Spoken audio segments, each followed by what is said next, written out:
তো আজকে নিয়ে আসলাম একটা অন্য ধরনের এলইডি বোর্ড, যেটা এখনো তৈরি হয়নি। কিন্তু আমি তাও বলে রাখি, আপনারা যারা নতুন তৈরি করছেন বা এই লাইনে রয়েছেন তারাও শিখতে পারবেন জিনিসটা। এটা হচ্ছে গিয়ে আমাদের এলইডি বাল্ব 3D লেটার বলে। তো এটা হচ্ছে প্রতিটা বাল্বের জায়গা আছে, এখানে মানে বাল্বগুলো লাগানো যাবে। অ্যাকচুয়ালি বাল্ব লাগায়, অনেকে বলে বাল্ব লাগায়।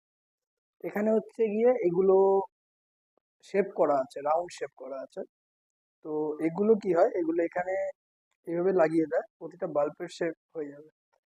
এবং এইখানে যে দেখছেন না, এই যে এটা কিন্তু অ্যাক্রিলিক আছে, এটা মানে ব্ল্যাক অ্যাক্রিলিক আছে, এটার উপর ল্যামিনেশন করা আছে। ল্যামিনেশনটা তুলে দেওয়ার পর এখানে এই বাল্বের মতন এগুলো এক একটা করে সেট হবে।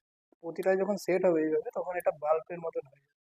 আর এবং যদি আপনারা চান যে এরকম পুরো রেডি করা কমপ্লিট বোর্ড আপনারা নিয়ে লাগাবেন, সেটাও করতে পারেন। স্ক্রিনে তো নাম্বার দেওয়াই রয়েছে। এবং এই বোর্ডগুলোর আমরা 1 বছর ওয়ারেন্টি দিয়ে থাকি। খুব যদি বড় বোর্ড হয়, সেক্ষেত্রে আমরা 1.5 থেকে 2 বছর ওয়ারেন্টি দিই। এবং আমরা যে এসএমপিএসটা ইউজ করছি, সেই এসএমপিএসটা হচ্ছে এটা থাকে নর্মালি। তো এটা আছে 400 ওয়াটের আছে, এগুলো আপনার 600 ওয়াটের হয়, 1000 ওয়াটের হয়, সেটা এরকম কি অ্যাম্পিয়ার বা লোড থাকে তার উপরে আমরা দিয়ে থাকি।